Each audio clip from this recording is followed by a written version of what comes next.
इसलिए गुरुदेव कहते मैं रोवत हूं सृष्टि को या सृष्टि रोवे मोहे, और गरीब दास इस वियोग को समझ न सकता कोई। तो भाई और बहनों, इन तमाम घटनाओं को मद्देनजर रखते हुए हम सत्सेवक भाई बहनों ने शिक्षा लेनी है। अगर आज हम सतगुरु की शरण में नहीं होते, गुरुदेव भगवान के चरणों में नहीं होते, अगर आज हमें सौभाग्य से इस परम संत की सतभक्ति नहीं मिलती, आप और हमारी भी किसी न किसी दुर्घटना में ऐसे ही अकाल मृत्यु होनी थी, जल जल के मरना था, अंग भंग होने थे, एक्सीडेंट होना था, लड़ाई झगड़े में मरना था, किसी देश में युद्ध का शिकार होना था, आप और हमारी भी ऐसी दुर्गति होती। लेकिन इस दीन दयाल सतगुरु ने हमारे किसी पिछले जन्म की भक्ति के कारण परमेश्वर ने हमें अपनी शरण में ले लिया समय रहते, और ये तो सबको शरण में लेने के लिए तैयार हैं। सतगुरु जो सत्संग करता है केवल अपने भक्तों के लिए नहीं करता, समस्त जगत के लिए करता है। ये जगत गुरु हैं, किसी के घर के गुरु नहीं है, किसी देश विशेष के गुरु नहीं है। जगत गुरु का मतलब है जगत यानी संसार, पूरे संसार को ज्ञान देने वाला, पूरे संसार का गुरु है, ये परमात्मा है। लेकिन ये जबरदस्ती नहीं करता, इस परमेश्वर के भी कुछ नियम है, कुछ जो है वो कायदे कानून है। इस काल लोक में आने के बाद परमात्मा भी अपने हिसाब से जो है वो काम करता है। इसलिए गुरुदेव अपनी पहचान अपना ज्ञान दे के करवाता है। और सत्संग हम सुनते नहीं, ज्ञान सुनने को हम तैयार नहीं, अहंकार सामने आ जाता है।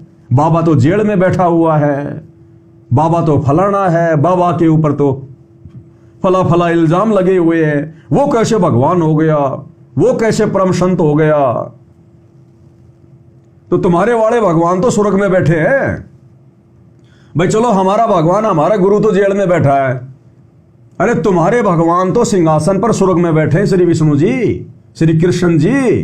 तो उन सिंहासन पर स्वर्ग में बैठे हुए भगवानों ने क्यों नहीं बचाया फिर अपने भक्तों को?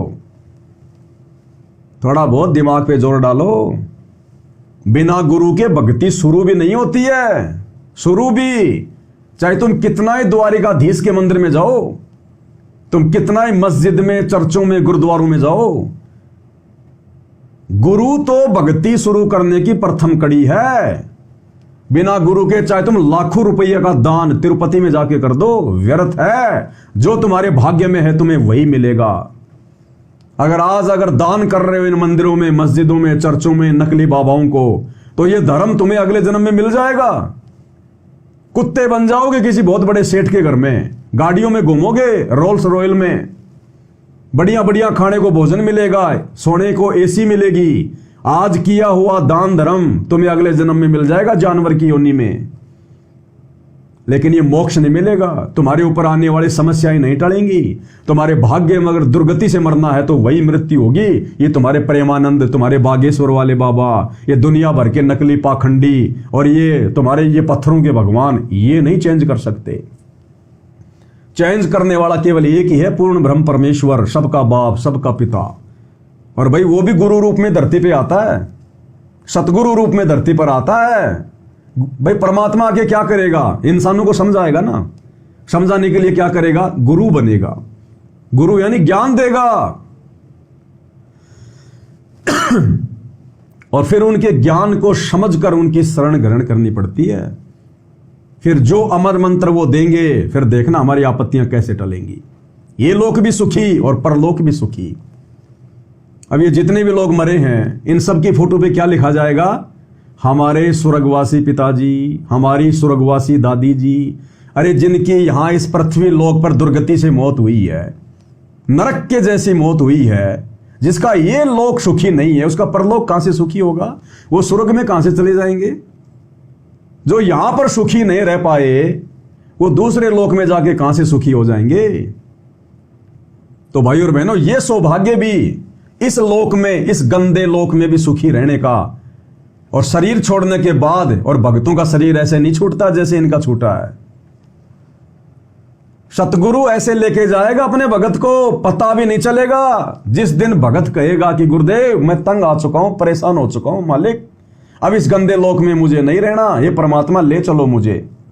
जब भगत 100 बार नाक रगड़ेगा अपने गुरु के आगे, तब गुरु अपने भगत का शरीर छुटवाएगा। जैसे पका हुआ आम और पेड़ से जरा सी हवा से कैसे गिर जाता है, ऐसे सतगुरु के सच्चे भगत का शरीर छूटता है। सतगुरु के सच्चे भगत की, जो सच्चे सतगुरु का सच्चा भगत होता है, उसकी इन अकाल दुर्घटनाओं में मौत नहीं होती। वो जल के नहीं मरता, एक्सीडेंट में नहीं मरता, लड़ाई झगड़े में नहीं मरता, हॉस्पिटलों में नहीं सड़ता। नहीं तो क्या फायदा फिर भक्ति और भगवान का। तो एक बार इस सतगुरु के सत्संग सुनना शुरू करो, इनकी शरण में तबाओ एक बार, फिर देखो इसके रंग, तुम्हें सब कुछ फीका लगेगा, सब कुछ। तो भाई और बहनों, इसलिए गुरुदेव भगवान हमें बार बार सतलोक की महिमा सुनाते हैं, उस अमर लोक की कथा सुनाते हैं, ताकि हम भाई बहनों का ध्यान, हमारा मन इस गंदे लोक से हटे और सतलोक में लगे।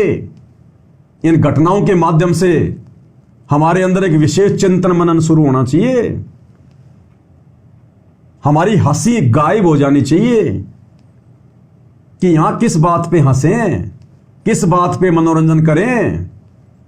खूब मनोरंजन करते थे वो, गुजरात के लोग थे, डांडिया बहुत खेलते थे, मंदिरों में जा के डांडिया खेला करते थे। क्या काम आया वो डांडिया, कितने दिन की खुशी, जब पता ही नहीं कि आगे हो क्या जाएगा तो खुशी किस बात की भाई। ना जाने काल की कर डारे, किस विद डल जा पाशावे, और जिना दे सरते मौत खुड़क दी, उन्हानु केड़ा हंसावे। तो इस तत्व ज्ञान से, सतगुरु के ज्ञान से हमें पता चलेगा कि काल की तलवार हर समय हमारी गर्दन पे लटकी हुई है। अगर जरा भी मर्यादा टूट गई, जरा भी अगर हमने ऐसा कोई काम कर दिया जो गुरु के विधान के खिलाफ है, ना जाने कब वो कच्चे धागे से लटकी हुई तलवार टूट जाए और मेरा जीवन नरक बन जाए। तो सतगुरु का भगत भाई पल पल केवल अपने गुरुदेव के ध्यान में, चिंतन में, अपनी भक्ति में, फालतू की बातों में नहीं, फालतू में किसी के साथ उठना बैठना नहीं, ये निंदा चुगली नहीं, तब जाकर परमात्मा उस भगत की संभाल करता है। तो भाई और बहनों, इसलिए परमेश्वर हमें सतलोक की कथा बताकर इस गंदे लोक से हमारा ध्यान हटाना चाहते हैं। आगे क्या कह रहे हैं गुरुदेव भगवान। तो क्या हाथ लगा नकली आदमी के, उस आत्मा के, कुत्ता बनकर उस कोठी के आसपास घूमेगा तो भी ना लगे। अब बताओ, चले गए ना सारे के सारे, कोई करोड़पति है, कोई अरबपति है, किसी का विदेश में बहुत बड़ा बिजनेस था, अब क्या होगा, अब क्या होगा मेरे भाई।